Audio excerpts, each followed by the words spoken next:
Good morning बच्चों। अभी जो हम डिस्कस करेंगे आपके साथ में वो टॉपिक है बेटा division of current in parallel combination. तो अभी तक हमने जाना कि पैरेलल कॉम्बिनेशन में बेटा जो पोटेंशियल डिफरेंसेस होंगे या potential difference along each resistor will be same. यानी बेटा मैंने माना कि ये आपका रेजिस्टेंस है R1 और इसी के साथ में कोई दूसरा रेजिस्टेंस बेटा ये कितना लगा हुआ है, ये है R2 और दोनों ही रेजिस्टेंस बेटा पैरेलल में कनेक्टेड हैं। किसमें कनेक्टेड हैं? पैरेलल में। मैंने माना बेटा ये A पॉइंट है और ये जो है आपका B पॉइंट है। ओके, इसको मान लेता हूं बेटा A पॉइंट और इसको मान लेता हूं बेटा B पॉइंट। और इन दोनों पॉइंट के जो अलोंग है बेटा, यानी ये जो R1 रजिस्टर है इसके अलोंग भी पोटेंशियल डिफरेंस वही होगा जो R2 के अलोंग है। यानी अगर इस A और B पॉइंट के बीच का पोटेंशियल डिफरेंस V है तो R1 रजिस्टर के अलोंग भी पोटेंशियल डिफरेंस V होगा और R2 रेजिस्टेंस के अलोंग भी पोटेंशियल डिफरेंस V होगा।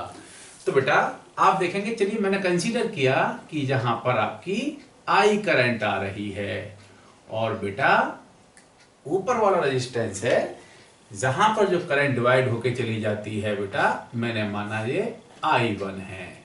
ओके, और जो नीचे वाला रेजिस्टेंस है इसमें क्या होगा बेटा, इसमें जो करंट जा रही है वो आपकी I2 जा रही है। ओके, अब देखते हैं बेटा इस R1 रेजिस्टेंस के अलोंग विद पोटेंशियल डिफरेंस क्या है बेटा। अगर मैं इस पॉइंट पर VA मानूं और इस पॉइंट पर VB पोटेंशियल मानूं तो R1 रेजिस्टेंस के अलोंग भी जो पोटेंशियल डिफरेंस है बेटा वो VA माइनस VB होगा और वही पोटेंशियल डिफरेंस आपके R2 रेजिस्टेंस के अलोंग भी होगा। आप सिंपली देखिए बेटा, वैसे तो हम बार बार यूज कर ही रहे हैं। अगर देखें बेटा तो यहां पर पोटेंशियल VA है तो आप देखेंगे VA माइनस I1 R1 और ये किसके इक्वल हो जाएगा बेटा, ये होगा आपका VB के इक्वल। जहां से आप इक्वेशन लिख सकते हैं बच्चे, ये हो जाएगा आपका VA minus VB that equal to I1 R1। Similarly आप अगर नीचे वाले सर्किट में देखें तो that equal to VA minus I2, बेटा करंट जा रही है आपकी I2 सर्किट की डायरेक्शन में ट्रेवर्स कर रहे हैं तो सीधी सी बात है पोटेंशियल आपका घटेगा। So that equal to minus I2 R2 that equal to VB। यहां से देख सकते हैं बेटा ये क्या हो जाएगा, VA minus VB that equal to I2 R2। अगर आप इन दोनों इक्वेशन से देखें तो I1 R1 ये भी बेटा VA माइनस VB के इक्वल है और I2 R2 ये भी आपका VA माइनस VB के इक्वल है। तो इन दोनों इक्वेशन से लिख सकते हैं बेटा हम लिख सकते हैं I1 R1 equal to I2 R2। तो इस बात को ध्यान रखेंगे आप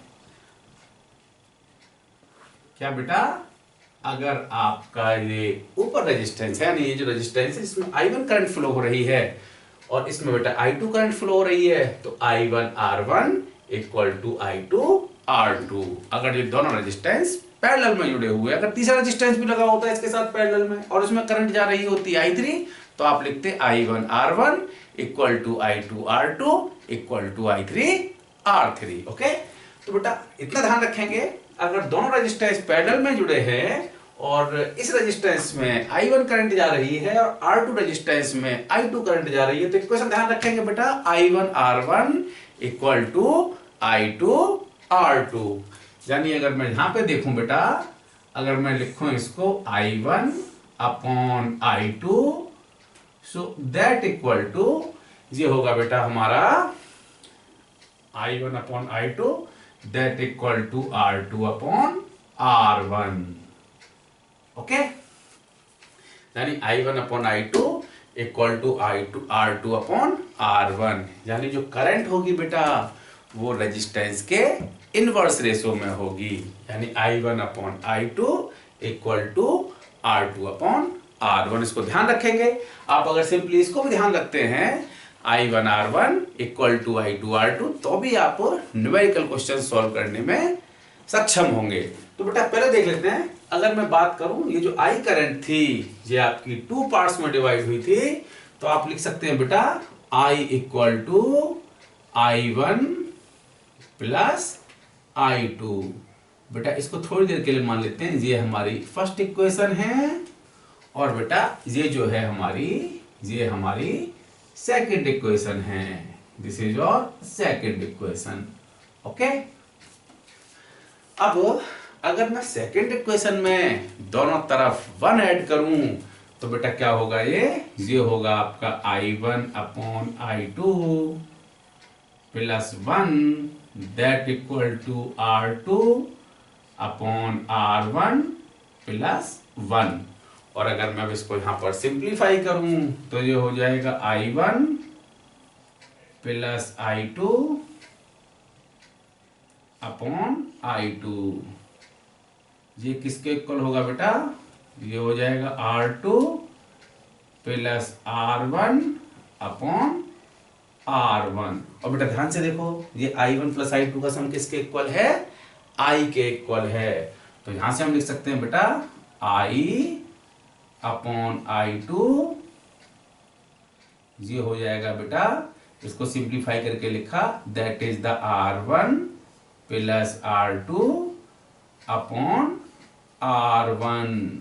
और अगर मैं यहां से बेटा I2 की बात करूं तो I2 आप सिंप्लीफाई करके लिख पाएंगे दिस I2 इक्वल टू, आप बेटा क्रॉस मल्टीप्लाई कर रहे हैं तो that equal to I R1 upon R1 plus R2। आपको इसको पूरा ध्यान रखने की जरूरत नहीं है, आप केवल इतना ध्यान रखेंगे I1 R1 equal to I2 R2, तो ही आपका, तब भी आप न्यूमेरिकल क्वेश्चन सॉल्व करने में कैपेबल होंगे। तो बेटा I2 की जो वैल्यू निकल के आ रही है वो है आपका I into R1 upon R1 plus R2, यानी जहां पर जो करंट जा रही है वो I है, जो बेटा इन रेजिस्टेंसेज में I1 और I2 डिवाइड हो रही है, तो I2 जो करंट की वैल्यू होगी that equal to I into R1 upon R1 plus R2। और आप अगर बेटा सिंप्लीफाई कर पाते हैं तो जो I1 की वैल्यू होगी वो जो होगी बेटा वो होगी I R2 अपॉन, यानी आपने क्या किया है, जहां पर 1 लिखा है वहां पर 2 लिखना है, जहां पर 2 लिखा है वहां पर 1 लिखेंगे।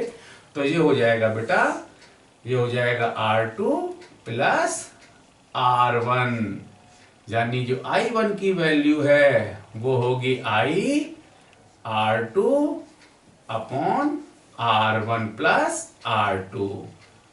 इस तरह से आप बेटा करंट को डिवाइड कर सकते हैं डिफरेंट रेजिस्टेंसेज में। तो बेटा मोस्ट जो इम्पोर्टेंट थिंग है वो ये है कि जो पोटेंशियल डिफरेंस है along each resistances which are connecting in parallel that is same, और सेम है तभी हम लिख पा रहे हैं I1 R1 equal to I2 R2।